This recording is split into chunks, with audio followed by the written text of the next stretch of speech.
Hoayana, October 18th, 1964, 10 a.m. Philip. About the layers. We called upon Philip, and he came. Philip, I have not been far from you, for we felt your suffering, especially that of our good friend, within whose soul we read everything. Soon all shall become clear, peaceful, and resolved. May divine dew refresh your longing for work. And now, let us continue the work we began. I told you before that between yourselves and the great governor there are 9 layers. George, layers or planets? Philip, not planets, layers. During her journey, our good friend saw them and called them overlapping cities. That is how she perceived them, understood them, and named them. We call them heavens, or the layers of those who have departed from earth. I wish to refer to a discussion the two of you had concerning the exploration of these layers through what you, George, called detachment. I smiled when our good friend told you that you wished to do business with the saints. Oh, what delightful commerce! If more people devoted themselves to such commerce, how rich they would become. I do not speak of earthly riches, but of the wealth of knowledge. What is it you wish to know about these layers, my dear friend? George, first I wish to know whether these layers occupy an actual place in space, like planets and stars, and whether matter exists there as well. Philip, certainly the layers occupy space. I could not tell you what form they possess. In any case, they are not planets composed of matter like yours. The layers are made of matter, but matter with different properties from the matter of your Earth. Earth has its own clearly defined nature. The other planets likewise possess their own laws, their own particular matter from which their people and things are formed. Those prepared for those places are drawn there immediately after leaving their earthly bodies, each according to what they cultivated, and according to the quality and quantity of their work. Those who dwell in the layers must surely live and move upon some sort of ground or terrain, do they not? Yes, a ground possessing the properties specific to that particular layer. Flowers grow there, trees, birds, and certain living creatures. George, and what do people do there, within these layers? Philip, they delight in the beauty of the meadows and flowers. They meet one another, and every meeting is a great joy. George, in which layer does this occur? Philip, in the first layer. George, what is it called? Philip, the layer of the great community. George, and do they have any other occupations? Philip, what kind of occupations? George, for example, do they have musical instruments? Philip, oh no. Those of the higher layers possess musical instruments, but those in the first layer are content with the fragrance of a flower, and the perfume of flowers is itself a true music and delight. Nature there is so alive, so expressive, that at the same time it perfumes, sings, and moves with a peaceful motion that enchants the eyes. And what can I say of its endless variety, of its colors? The beauties are inexhaustible. And yet even those in the first layer long to rise higher. They desire to ascend further, and they await an opportunity to labor again, to return to earth, so that they may deserve more luminous realms. George, but is there a sun there? Philip, no. George, then where does the light come from? Philip, the entire space itself shines there, without the light coming from anywhere else. The space itself is luminous. George, and in the other layers? Philip, the same. Each layer possesses its own light. The air shines, the whole atmosphere is luminous. The flowers give off light, the trees themselves shine. George, but is there a difference in light between the layers? Philip, certainly. The higher you ascend toward the uppermost layers, the greater the light becomes. George, and how many layers are there? Philip, I already told you, 9 layers. The 9th is called the Golden City. There, even the garments of the people shine. George, in which layer do you dwell? Philip, in the 7th.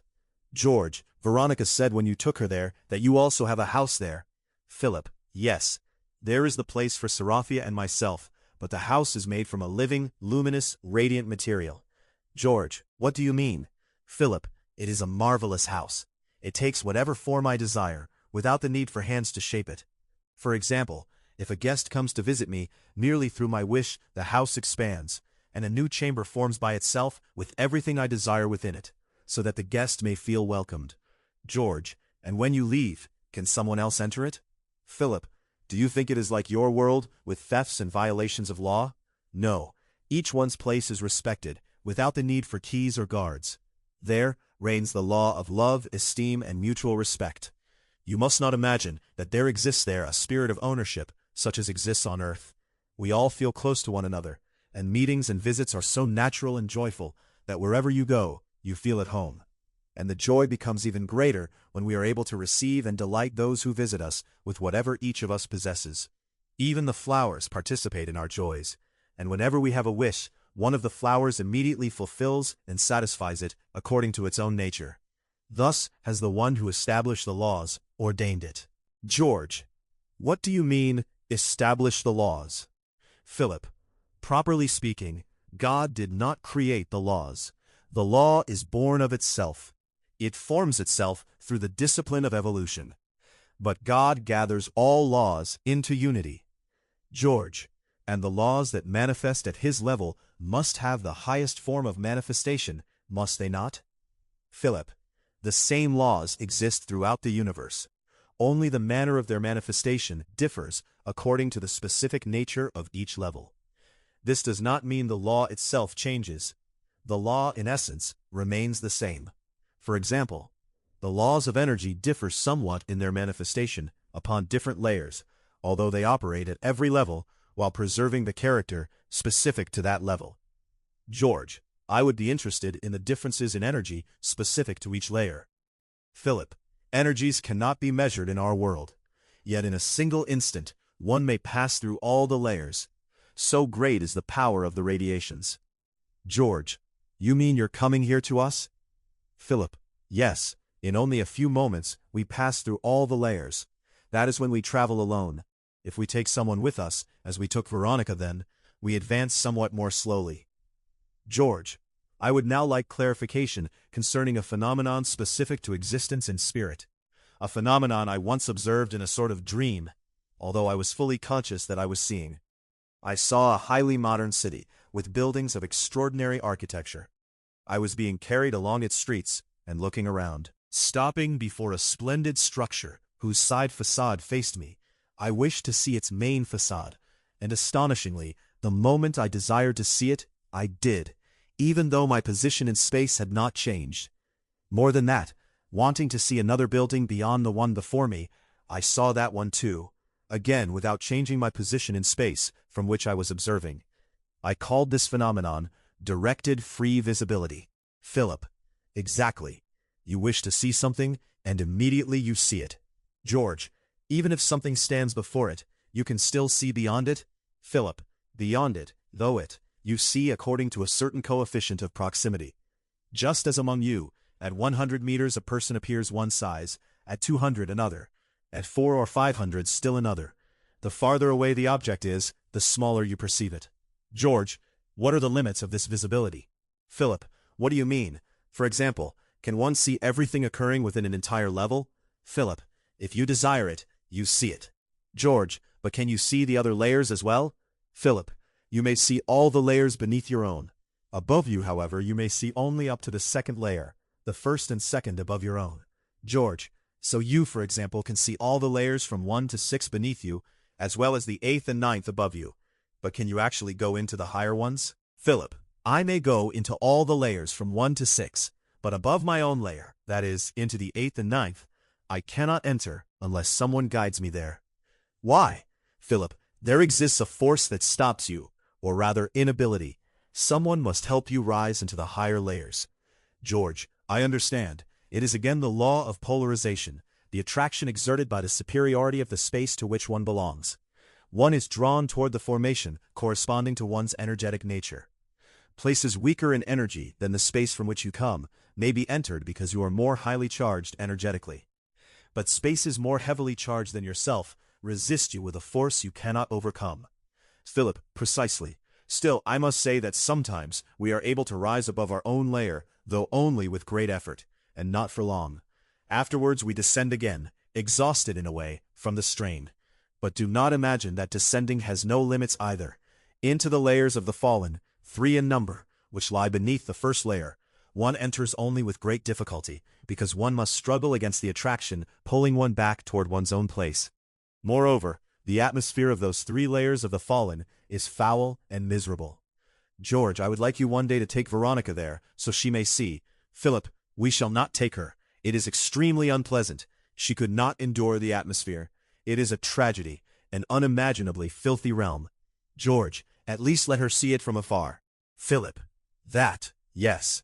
Let me tell you something. Many times you yourselves are partially drawn out of your bodies and carried through different layers.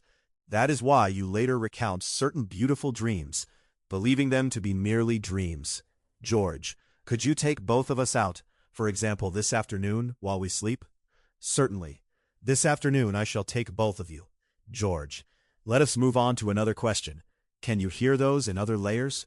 Philip, you can hear voices from the immediately higher layer. The next one above that you may see, but no longer hear, unless a connection exists with someone there. Do not think of a telephone. I speak of love.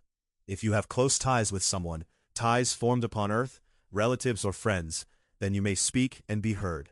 Those in the lower layers, I do not mean the fallen, but the first and second layers, possess a certain restlessness, a longing, a regret that they did not labor more during earthly life. The first and second layers have no connection with earth. George, can you see what occurs on earth? Philip, the seventh, eighth, and ninth layers know far better what takes place on earth, naturally, the more important events, or what their friends still in the body are doing. George, listen, Philip. Since you are here beside us, can you see the first layer now? Philip, yes. Then try to see it, and describe it. Veronica, he turned his gaze to one side. Philip, at this moment, I see many people walking about, rejoicing in one another. A meadow of flowers now gives extraordinary delight to those who behold them, and brings them joy in anticipation of a coming communal fulfillment. George, what communal fulfillment? What do you mean?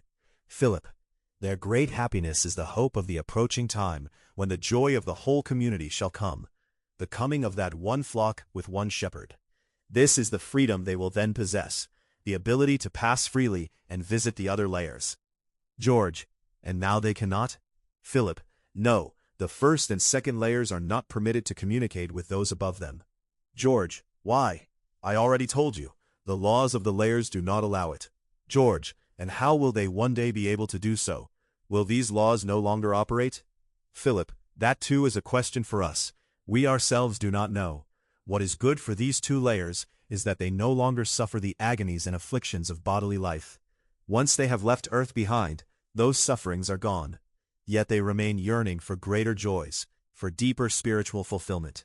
George, Philip, roughly how far from earth is the first layer of rest? Philip, I could not say precisely. I have no means of measurement. In any case, more than 600 kilometers. But know this, the distances between the layers increase the higher they ascend. That is, the distance between the second and third is greater than between the first and second. The distance between the third and fourth is greater still, and so on. But do you not know the magnitude of the energies of the layers? Philip, no.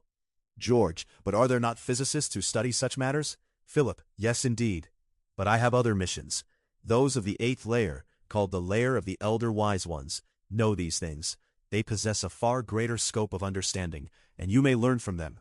I do not concern myself with physics, and do not imagine them as old men. I said elders in the sense of wisdom. George, but why do you never speak about planets? Other spirits have spoken to me about planets. Even our great teacher himself told us that many planets inhabited by humans exist. And the Lady of Light, Georgina, also told us that there are planets where cycles of reincarnation and bodily life occur, just as on Earth. Philip, if that is what they said, then so it is. I too know that there are planets inhabited by people, planets with different levels of civilization, but I do not know the details. I tell you only what I know. The understanding of those above us, especially those from the Golden City, is far greater than the understanding of us who dwell in the seventh layer. George, could we ask them to speak to us? Philip, certainly, and in fact, regarding the other layers, it would be better for our friend Veronica herself to be taken there, so that she may see and describe what she sees. The success depends on her. George, in what sense? Philip, in whether she is calm and free from so many inner torments. She wishes to escape those torments by leaving the body forever, by abandoning the work awaiting her. But we will not allow it, precisely because she shall yet accomplish what she is meant to accomplish. At present she is in a divided state. The complete separation from her nuns and sisters seems to her like the destruction of her whole being. We can accomplish nothing if you yourselves lack spiritual elevation, and such peace cannot exist when those around you do not allow it. She struggles between two loves and does not know which to embrace. She is like a mother with twin children whom she wishes to love equally. On one side, the love of working beside you, work intended for all those who long to know, for all those who wish to penetrate the unknown.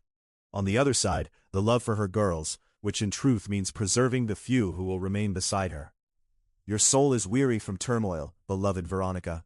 The anxieties men carry within themselves destroy all that could uplift them. Not only do we dislike such agitation, but we ourselves do not feel well within it.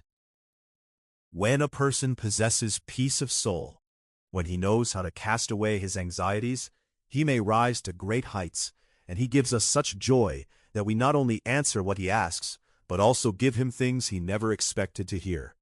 When a man is torn apart by earthly worries, he is drawn downward toward the earth. And she will not become as we wish her to be, except after a long time. She is someone who places before herself countless problems she cannot solve, nor even see clearly. She sees yet cannot penetrate, and this is because she herself does not know what is truly best. And there is something else. She fears people. If she feared people only as much as she fears God, then she would care nothing for anyone or anything, though in truth, she trusts the help of divinity far more than that of men. A small force cannot grant great power.